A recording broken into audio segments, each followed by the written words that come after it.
What's going on, guys? It's Elias. Welcome back to the channel. Thanks for tuning in. As you can see, we're standing in front of the brand new Jeep Gladiator. Now, a lot of you guys are asking me, hey, how does this compare to the ZR2? As you know, I do own a Colorado ZR2 Diesel Duramax. It's an incredible truck. I love it. But let's go ahead and take a close look at this and do a little bit of comparison between the ZR2 and this Wrangler here, and what I think this has an advantage over the ZR2 and what the ZR2 has an advantage over this. Let's go take a look. So here are some of the quick specs of the Gladiator. There's a Rubicon. You see the starting price is $43,500, but take off a couple of options, it's going to climb up to close to $50,000. And again, this is for the 3.6 liter V6.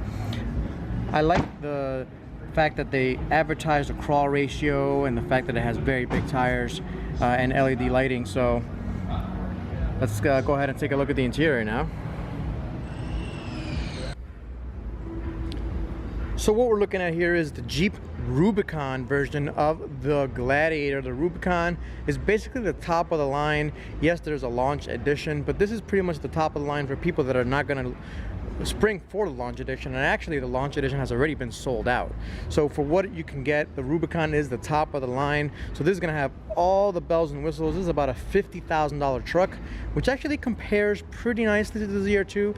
I know the ZR2 is a little bit less expensive, but nonetheless, let's go ahead and start the comparison. So looking at the front here, I think this is going to look a lot better. And if you like Jeeps, obviously this is going to look like a Jeep in the front. If you like Jeeps, it's going to look a lot better than the ZR2. The ZR2 just looks like any random pickup truck that you can get.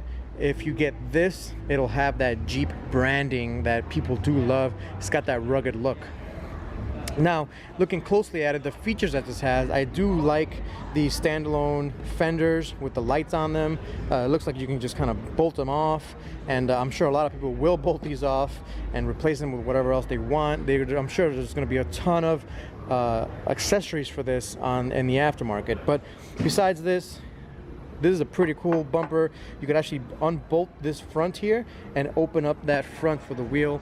So as it is, the ZR2 has an advantage in terms of rock crawling. So because of that bumper, you have less departure and angle and approach angle on the wheels. However, you take that off as you can, and you'll have the same, if not more, reach than the ZR2. So I find that because of crash regulations, they had to add this part right here. But the fact that you can easily take it off, really cool. I love it when companies skirt the law that way.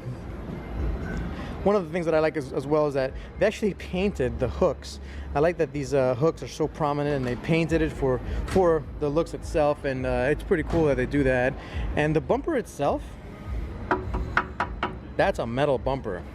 My ZR2 did not come with a metal bumper, so again, big difference there. And you could actually mount a winch right in here. I mean, the fact that this has it, amazing. Just really cool that it brings that.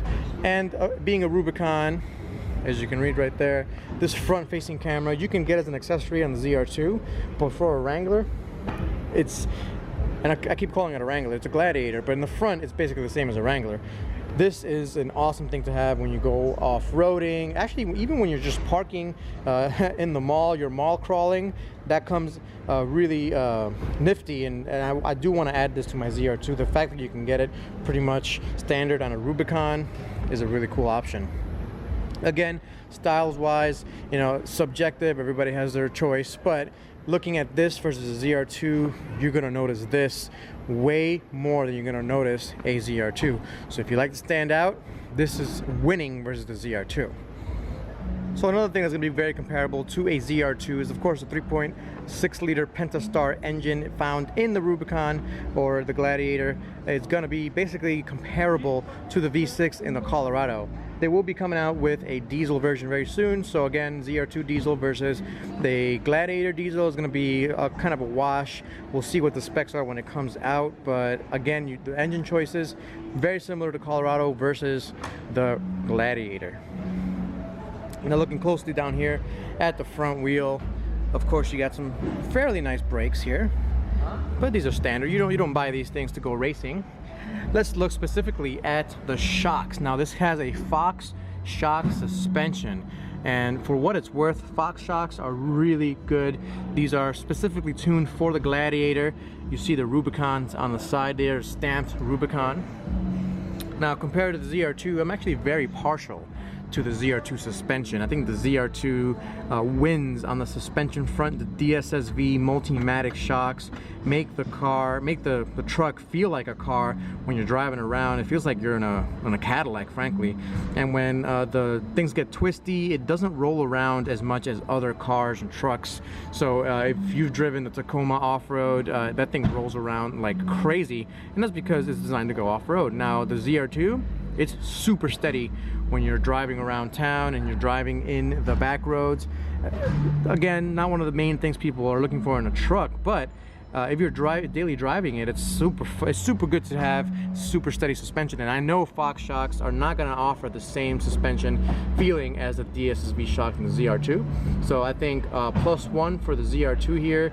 I'm actually happy I got the ZR2 over waiting for the Gladiator, because I wouldn't be as happy with these shocks, I feel, as I am with the ZR2 shocks. Now of course the rest of the suspension, super beefy, designed to go off-road. Everything you see there from the chassis itself, that's the frame, to the shock, and then you got the rest of the wheel well.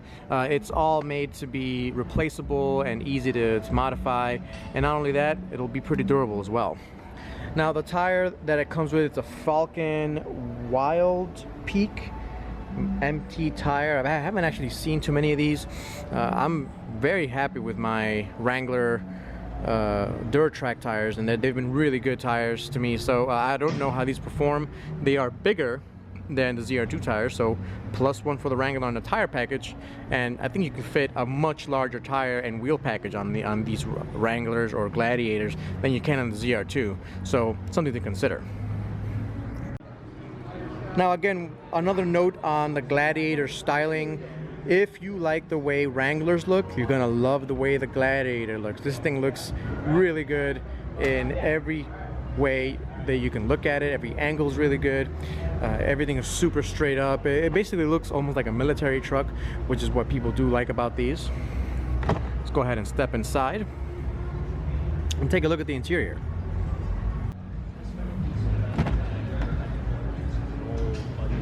So stepping into the interior, the first thing that stands out to me, of course, is these colored dashboards that they have in these. I think it looks really good in these cars. It really adds a bit of spice in an otherwise drab interior. I've been in other Wranglers before, and stepping into it is like stepping into a pillbox. Like, it's really dark and kind of drab in there. The color in here does add a lot of flair to it. Really a big positive. I like this big screen here as well. They've done a really good job at the screen, and with the infotainment overall, I think they've really improved over the last Wrangler. And Gladiator, you know, never existed, but this is basically based off of Wrangler. So the speakers and everything sound pretty good in this thing. Now stepping into it, there's nothing to really step on here. This is a more off-road version than the other ones, so very similar to the ZR2 then.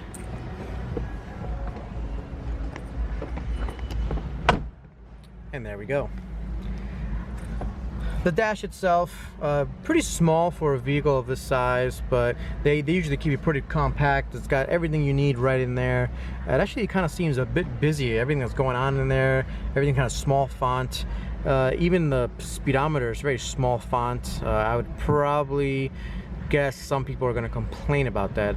I wouldn't be one of the ones that complains about that. I can clearly see it, but I can see what people would complain about it. The steering wheel itself, well, it's a standard Jeep steering wheel. Feels pretty nice. Leather wrapped, pretty much what you'd expect for a $45,000 truck.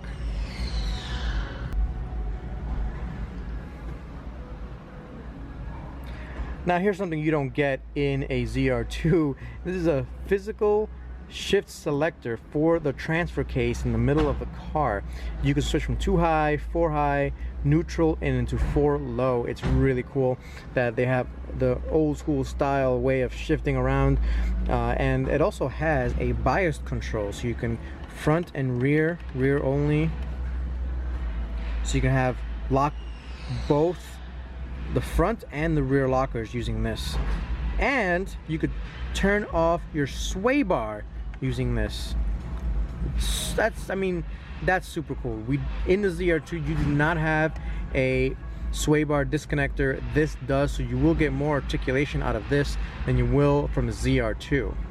Now everything else, I still like the fact that the window switches are actually right in the middle because the doors come off. So if you see these doors, they just come right off the chassis, and that's why all the buttons have to be right here. Now the other thing you'd notice that you don't get in a ZR2 is, of course, that this becomes a convertible.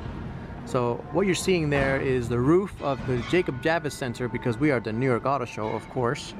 And yeah, this is a full-on convertible. There is the soft top.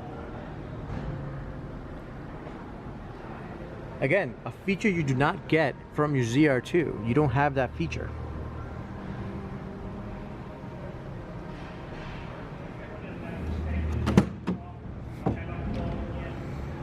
And here's the bed. Here's why they call this a Gladiator. And this bed is actually pretty cool. It's about the same size as the ZR2 bed, and it's about as functional as well. You got the tie-down hooks, and you got the tonneau cover, goes right in there. Very similar to the ZR2 again, and it's covered with this material that, again, my ZR2 has as well. One thing that's kind of cool about this is that again, the taillights kind of come out. Some people hate it. I actually kind of like it. It looks pretty cool, and that's because you got these collision mitigation system warnings built into this thing. And then you go down here, another metal part of the bumper. This protects you against any rocks that may hit your bumper. I don't have this in my ZR2. You'd have to get the Bison to compete with this Rubicon if you're looking for these bumpers. Of course, you can get them aftermarket, but it's something to, again, keep in mind. So ultimately, what do I think about the Jeep Gladiator Rubicon? Well, I think it's definitely a competitor to the ZR2. It basically is at the same price point as the ZR2. When the diesel comes out, I'm sure it'll be around $47,000, $48,000 plus accessories that you're going to add to it. So it'll basically be a $50,000 truck, which a ZR2 Bison costs just around in that same area. So if you're looking to buy a ZR2 or a Gladiator, which one would you get? What do I recommend? Well, it really depends on what you're looking for. So if you really want that Jeep look, then you really have nowhere to go besides the Gladiator. If you want a very aggressive looking truck that's going to stand out when you're mall crawling, or when you're at the parking lot, when you're dropping your kids off, something's going to stand out, you're going to want the Gladiator. The ZR2 honestly just looks like any other pickup truck. Now, if you're looking for more stealth type of truck, obviously the Colorado ZR2 is going to be for you. Another thing to consider is, of course, that these Gladiators are made with a convertible top in mind. So if you can see the convertible right there, it's a soft top, and as with any soft top or even the hard top versions, you're going to get a ton of wind noise. So that's one thing that you need to consider when you're buying a Gladiator or a Wrangler. As we can see here, these guys are climbing in the back. They're not necessarily that tall, but it's pretty tight in there. And that's another thing to consider. So the ZR2 has more legroom than the Gladiator does, for sure. So yeah, different buyers are going to be looking at different things.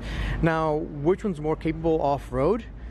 Honestly, at this point, from what I've seen, the ZR2 is better. And the main reason, and I'm backing up here for a reason, is because of the wheelbase. So this is an extremely long wheelbase, and you tend to center on the obstacles. So as you're going over an obstacle, you high center, it's called, and you actually scrape a lot right there at the center of the truck. The ZR2 has a much shorter wheelbase, and it's not going to high center as much as this Gladiator truck is. For that reason alone, I think the ZR2 is a more capable package off-road. So yes, I know I'm going to get a lot of comments saying, oh, but the Wrangler and the Rubicon and blah blah blah. Yes, but we're talking about specifically the Gladiator as a pickup truck, as an off-road pickup truck. This is an extremely long wheelbase, and it's definitely not conducive to off-road driving. Other than that, I think this looks great. I'm glad that Jeep finally made a Gladiator. They finally made the pickup truck for myself. Do you guys think I should trade in my ZR2 for a Jeep Gladiator? Let me know in the comments. I'll be glad to see what you guys say. I'm not sure what I'll be doing. Honestly, I'll probably be keeping my ZR2 at this point, but we shall see. All right, guys, thanks for watching. I'll catch you next time. Peace out.